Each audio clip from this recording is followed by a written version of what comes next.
Varath 4 had recovered in the way that colony worlds recovered from catastrophes, comprehensively, visibly, with the determined, systematic thoroughness that civilizations applied to the rebuilding of places whose destruction had been too severe to forget, and whose rebuilding was therefore conducted with the particular intensity that the forgetting's impossibility demanded. The colony's infrastructure was rebuilt. The medical systems were rebuilt. The agricultural zones were productive. The administrative apparatus functioned with the institutional efficiency that the Calithi colonial framework produced when the framework was fully operational, and the operation was not being disrupted by a pathogen that killed 12% of the population and damaged the neurology of another 23%.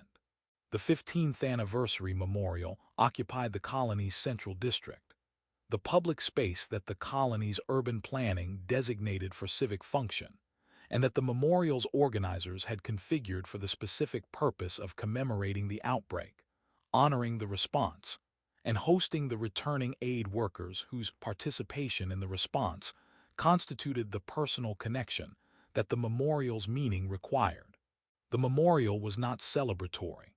The memorial was the specific, measured acknowledgement that catastrophe produced when the catastrophe was far enough in the past to be reflected on and close enough to be remembered, the temporal position that transformed raw grief into structured remembrance, and that the structuring made bearable. Marin Vosk walked through the central district with the particular gait of a man who was walking through a place he had last seen in crisis, and who was seeing the place without the crisis, and whose seeing was producing the specific, layered experience of recognition and disorientation that returning to changed places produced. The landscape familiar enough to trigger memory, and different enough to make the memory feel like it belonged to someone else's experience rather than his own. He was 41. 15 years had performed the work that 15 years performed on everyone. The 26-year-old who had served on Varath 4 during the plague response preserved in the 41-year-old who was returning to the service's site, the younger self visible in the older self, the way that younger selves were visible if you knew what the younger self looked like. He was 6 feet tall, lean, carrying the frame that field medical work and the years that followed field medical work had produced. The body of a man whose 20s had been physically demanding, and whose 30s and early 40s had maintained the demand through continued emergency response work that kept the body functional without keeping it young. His face was the face that 15 years of work in difficult places had produced, honest, lined, carrying the specific topography that sustained engagement with human suffering, carved into the features that the engagement operated on. The face not of a man who had suffered, but of a man who had witnessed suffering, and whose witnessing was recorded in the set of his eyes and the lines around his mouth. His eyes were brown, warm brown, carrying the quality of attention that people developed when their work required them to see people rather than cases, patients rather than symptoms, the specific perceptual quality that medical work in crisis environments produced when the medical worker was the kind of person who saw the person in the patient, and whose seeing was constitutional rather than trained. His hair was brown, graying at the temples, the specific graying that 41 produced in men whose 20s had been stressful, and whose stress's effects were documented in the accelerated progression of the gray that stress produced. He was walking through the district, processing the memorial's landscape with the particular attention that returning demanded, the attention of a man who was comparing what he saw to what he remembered, and whose comparison was producing the specific emotional output that the comparison generated when what he remembered was crisis, and what he saw was recovery, and the recovery was evidence that the crisis had been survived. She approached from the direction of the memorial garden. The approaching was visible before the approacher was identified. The specific, purposeful movement of a person who had identified a destination, and whose movement toward the destination was conducted with the focused determination that destinations produced when the destinations were important, and the importance was personal. She was Calithi, late 20s, the age visible in the matured features that Calithi biology produced at that developmental stage, the face carrying the angular precision of adult Calithi architecture, with the particular quality that the late 20s added to the precision. Definition without severity, the face fully formed without the hardening that later decades would add. Her skin was pale twilight blue, the lighter Calithi pigmentation that some genetic lines produced, carrying the soft luminosity that the district's daylight rendered visible. Her features were fine, delicate, carrying a quality that was simultaneously precise and soft, the precision of her species' facial architecture present in a geometry that was gentle rather than sharp. Her eyes were violet, large, deep, carrying the enhanced Calithi perception with an intensity that the eye's proportional size in her face emphasized. Her hair was dark copper, arranged in a style that was careful without being elaborate, the grooming of a person who took care with their appearance and whose care was deliberate, the specific attention that people applied to the aspects of their presentation they could control when other aspects were beyond their control. She moved differently from the other Calithi in the district. The difference was subtle, visible to someone whose medical training included the observation of neurological function, and whose observation was trained to identify the specific indicators that neurological impairment produced in movement and bearing. Her gait was slightly measured, not impaired, not uncoordinated, but carrying the specific quality of movement that occurred when the movement's coordination required more conscious attention than the movement's complexity warranted, the physical expression of a nervous system that was working harder than it should have needed to work to produce the output that the working produced. Her bioluminescent patterns were active, the chromatic displays along her temples and jaw shifting in the warm, visible patterns that emotional intensity produced. The patterns were not the controlled, measured displays that Calithi adults typically maintained in public. They were brighter, less regulated, carrying the quality that emotional management produced when the management's capacity was reduced, and the emotions being managed were large enough that the reduced capacity was insufficient to contain them. She stopped in front of him. The stopping was the arrival at the destination that her movement had been directed toward, and the arrival's completion produced in her the specific, visible response of a person whose searching had reached its conclusion, and whose conclusion's arrival was producing an emotional intensity that the arrival's magnitude warranted. She looked at him. The looking was up, the height differential requiring the upward gaze, the gaze carrying the specific, focused, total attention of someone who was looking at something they had been looking for, and whose finding was producing the response that finding produced when the looking had been measured in years. "Do you recall me?" she asked. The question arrived with the weight that questions carried when the questions contained more than the question's words could express.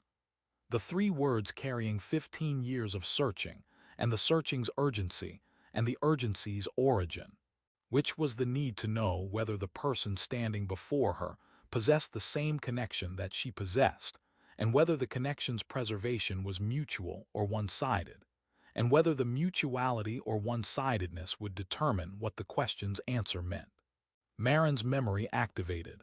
The activation was human, imperfect, emotional, the memory system providing the feeling before the detail, the recognition before the context. He knew this face. The knowing was present immediately, the emotional recognition arriving with the speed that emotional memories provided, when the memories were attached to experiences intense enough to resist the degradation that 15 years of subsequent experience produced. He knew her. He knew the feeling of knowing her, the specific, warm, pain-adjacent feeling that the triage ward produced in the people who worked in it, and that the ward's patients produced in the people who treated them. The detail assembled around the feeling. The assembly was gradual, human memory's imperfect reconstruction, providing fragments that the fragments' emotional anchoring helped to organize. Triage ward. The overcrowded medical facility that the emergency response had established in the colony's converted agricultural processing center. The large, functional space, repurposed for the specific task of processing the plague's casualties, with the systematic efficiency that medical crisis demanded. The ward's smell, the specific, composite scent that medical facilities produced when the facilities were operating beyond capacity, and when the biological reality of disease and treatment, and the inadequacy of sanitation systems operating under crisis load, combined to produce an atmospheric signature that the memory preserved when the memory preserved the experience. A child, a patient, a girl 13, 14, the age uncertain in memory because the age was the detail that the memory's emotional content had not anchored as firmly as the face and the feeling. The girl was in the neural damage ward, the section of the triage facility that housed the patients whose plague infections had produced the neurological damage that the pathogen's particular cruelty specialized in, the patients who had survived the disease and whose survival was the beginning of a different kind of suffering rather than the end of suffering entirely. The girl was frightened. The fright was the emotional anchor that the memory had preserved most strongly, the specific quality of a child's fear, when the fear was produced by damage that the child could feel but not understand, the terror of a mind that was aware of its own diminishment, and that the awareness made the diminishment devastating. Triage ward, Marin said. The words emerged from the reconstruction's progress, the memory providing the context as the context assembled. The neural damage section. You were 13, she said. I was 13, bed 47. Neural damage ward, section 3. You were assigned to the section for 4 months. Your rotation was the morning cycle. You arrived at 600 and your shift ended at 1800. You wore your hair shorter then. You had a scar on your left hand from a thermal burn that you told me you received during a training exercise. You carried a data tablet with a cracked screen that you never replaced because, you said, the crack was in the corner, and the corner was where the manufacturer's logo was, and the logo's absence improved the tablet's appearance. The detail stopped him. The detail was too complete, too specific, too vivid, carrying the total, undiminished preservation that Kalithi memory provided, and that the preservation made the 15-year-old memories as immediate and as present as memories formed that morning. She remembered the cracked tablet. She remembered the scar. She remembered the shift schedule.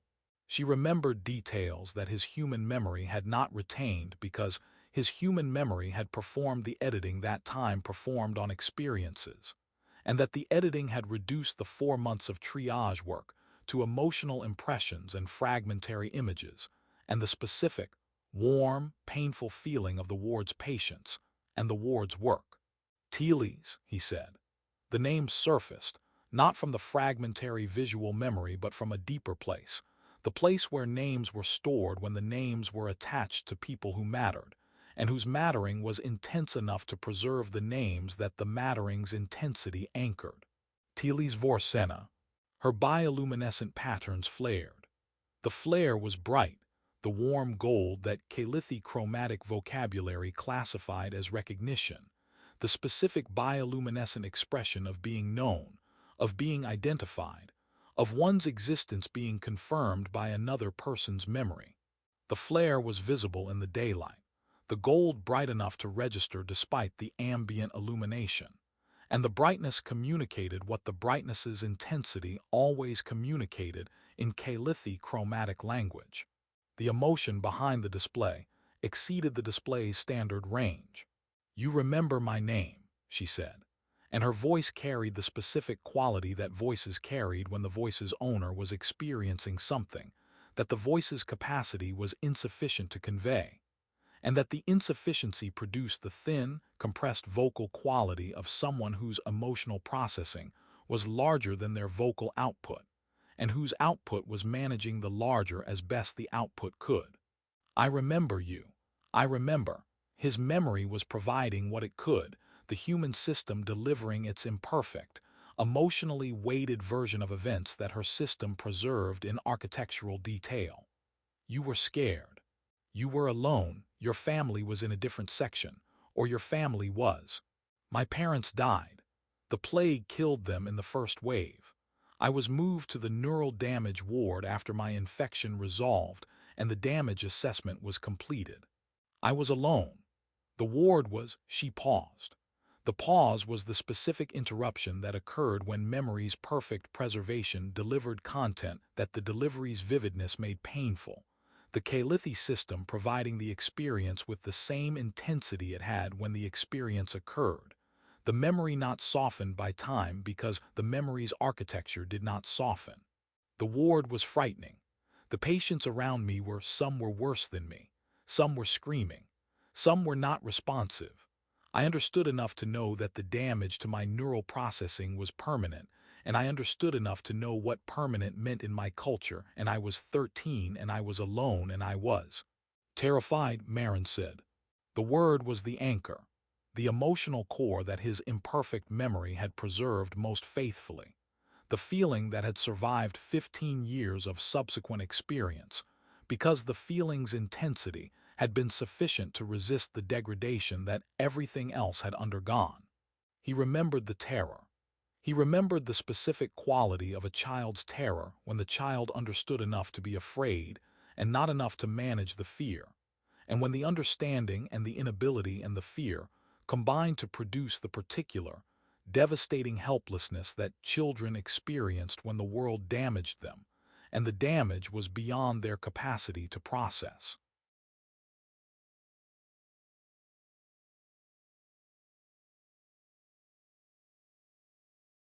You sat with me, Teely said. You sat with me between your other patients.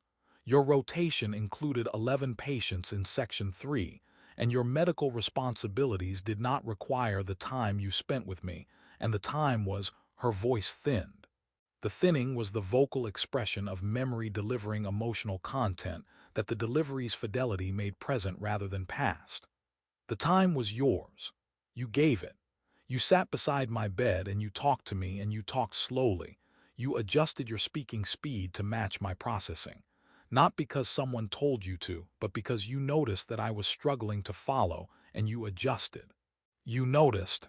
Everyone else, the other medical staff, the Kalithi social services personnel, the administrators, everyone else spoke at standard speed, and then repeated themselves with the specific tone that people used when they were repeating themselves for someone whose processing required repetition.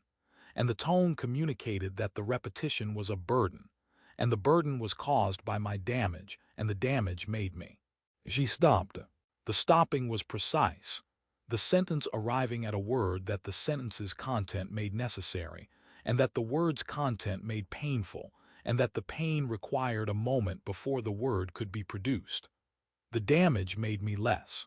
In their communication, in their tone, in the speed at which they repeated themselves, and the quality of patience they deployed for the repeating. The patience that was not patience but tolerance. The performance of patience that communicated impatience beneath it. The specific quality of interaction that people produced when they were interacting with someone they considered diminished, and when the diminishment was visible in every dimension of the interaction. You didn't do that, she said. The words were quiet. The words were the core of the 15 years, the center point around which the searching and the remembering and the needing to find him had organized, the thing that the finding was for, and that the finding's achievement allowed her to deliver. You adjusted your speaking speed, and the adjustment was not repetition. It was pace. You spoke at the speed I could follow, and the speed was not slow for a damaged person. It was the speed of the conversation, the speed you chose because you chose to have a conversation with me rather than a medical interaction that accommodated my deficit. The distinction, her bioluminescent patterns were bright.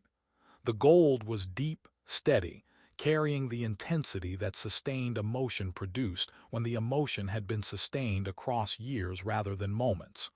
The distinction was everything. Marin stood in the central district of a recovered colony world and received the information that the receiving's weight was making difficult to hold. The information was not new. He remembered sitting with the girl, remembered the triage ward, remembered the specific, deliberate choice to adjust his communication speed, because the adjustment was the thing he could do when the neural damage was the thing he could not. He remembered the choice as a small thing, the minor, practical kindness that a medic performed during crisis, because the crisis was full of things too large to fix, and the small things were where the fixing was possible. She was telling him the small thing was not small. She was telling him the small thing was the foundation. They walked to the memorial garden. The walking was conducted at her pace, the measured, slightly slower pace that her neurological damage produced and that Marin matched without comment, the matching performed with the same unconscious, natural adjustment that she was describing from 15 years ago. The adjustment present in his behavior as a characteristic rather than a decision because the characteristic was constitutional, and the Constitution had not changed across the 15 years that separated the medic from the man. The memorial garden was quiet, designed for the reflective encounters that the memorial's personal dimension produced, the space providing the environmental conditions that difficult conversations required. Privacy, calm, the specific quality of separation from the memorial's public activity that allowed the personal to exist without the public's observation. They sat. The sitting was the specific, settled arrangement that conversations of significance produced, two people whose positions communicated that the conversation would be sustained, and whose sustaining was the purpose of the sitting. Your memory, Marin said, your memory is perfect. The plague damaged my processing systems. My memory architecture was not the target. The irony, she said the word with the specific, measured precision that her processing speed produced, each word carrying the deliberate quality that careful processing gave to language when the processing was working hard to produce the output that the working generated. The irony is precise. I remember everything with the clarity that my species' memory provides. I remember it perfectly. I cannot process new information at the speed that my culture considers normal. I cannot perform the cognitive tasks that my society requires for full adult function. But I remember. I remember everything that was done to me and everything that was done for me, and the remembering is. She paused.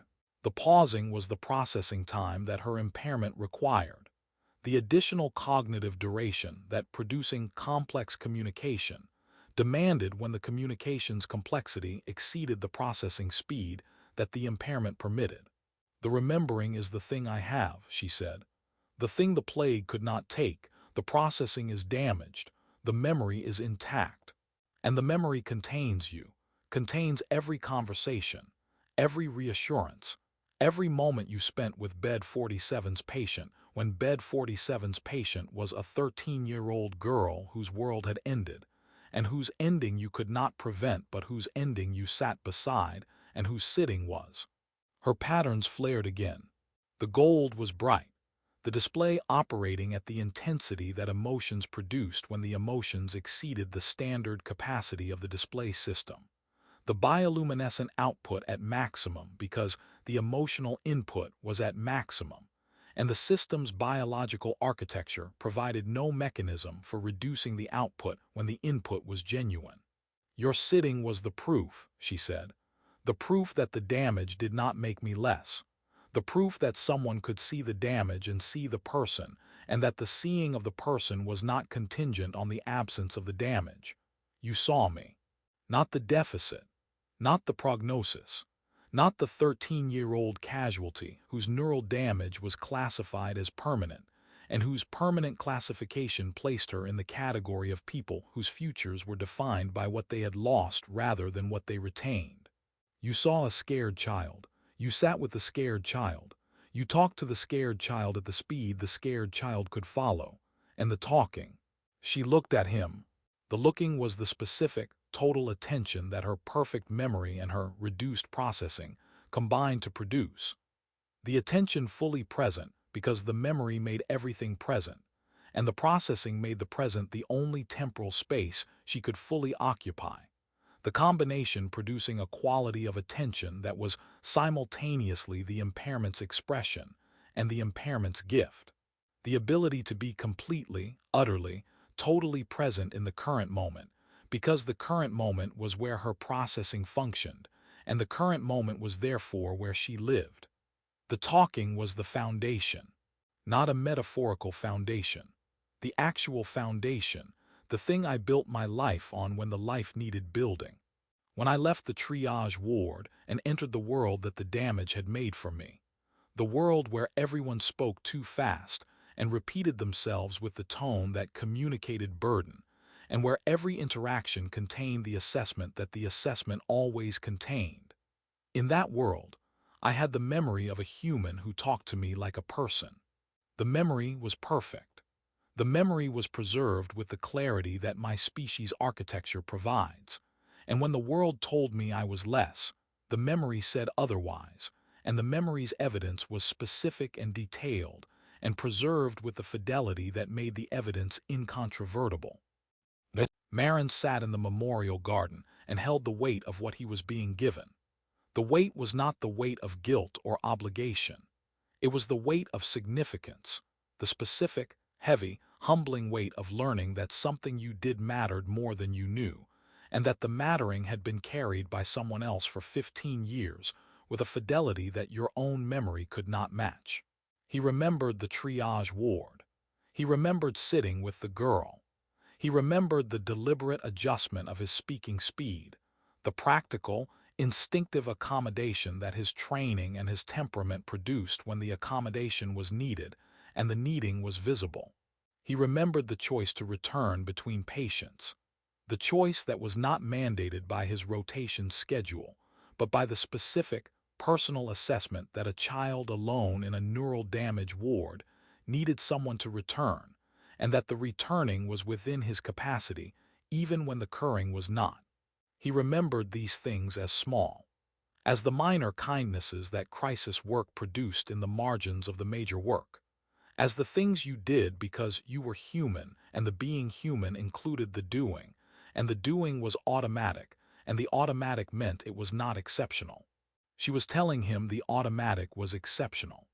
She was telling him that the thing he did without thinking about its significance was the thing she thought about every day with perfect clarity, and that the thinking was the mechanism that kept her whole when the world's assessment of her wholeness was that the wholeness had been destroyed by a pathogen. She was 13 when she contracted.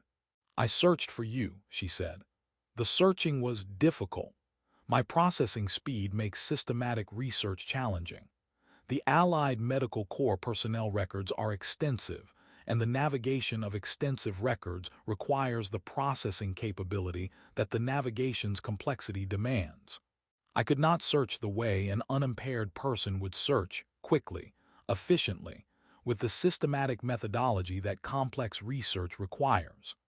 I searched the way I could, slowly, persistently, with the specific, focused determination that my impairment permits when the determination is sustained by the importance of what the searching is for." How long? The searching began 3 years after the outbreak, when I was 16, and when my rehabilitation had progressed to the point where independent function was possible. I have been searching for 12 years. 12 years.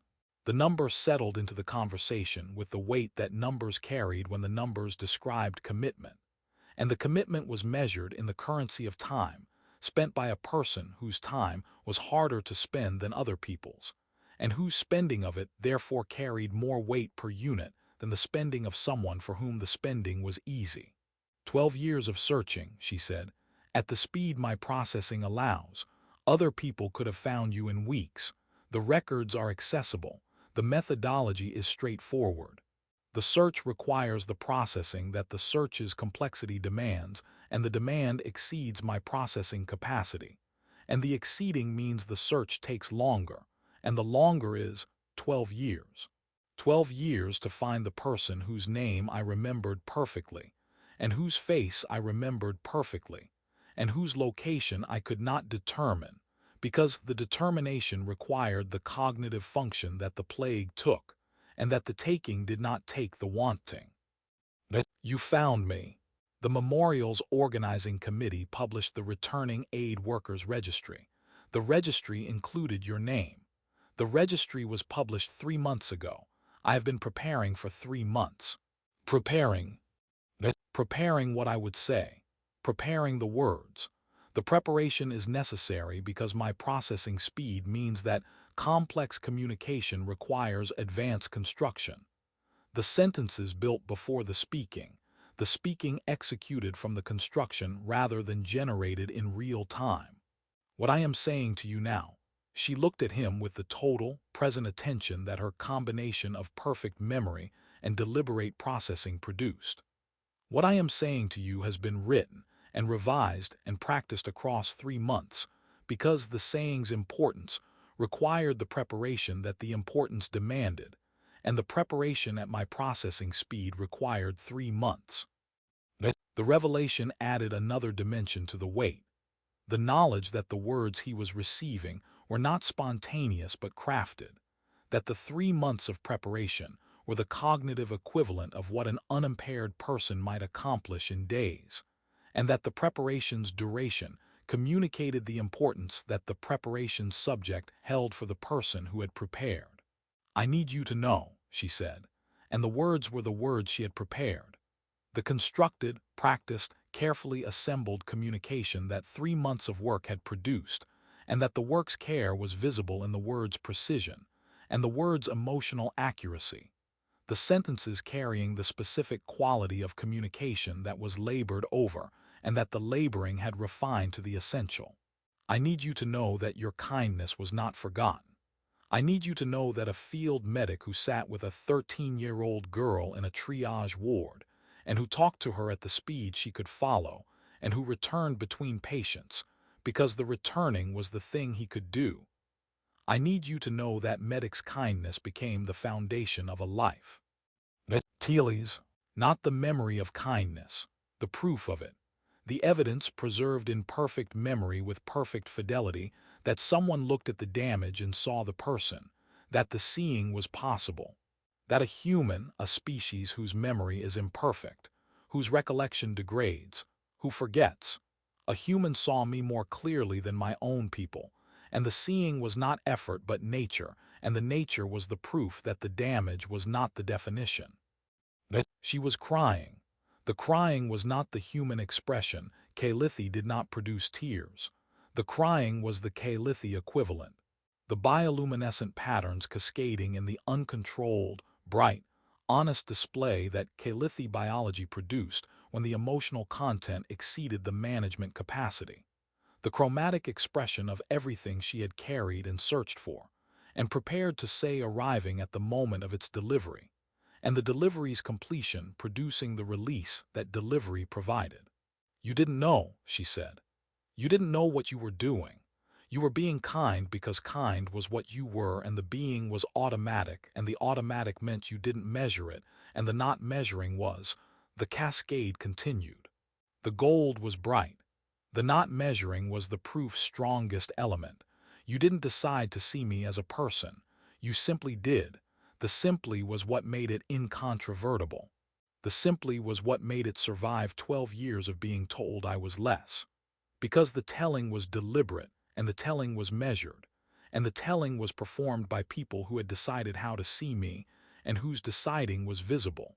And against all of that decided seeing, the memory of someone who simply saw me without deciding was the thing that the deciding could not override.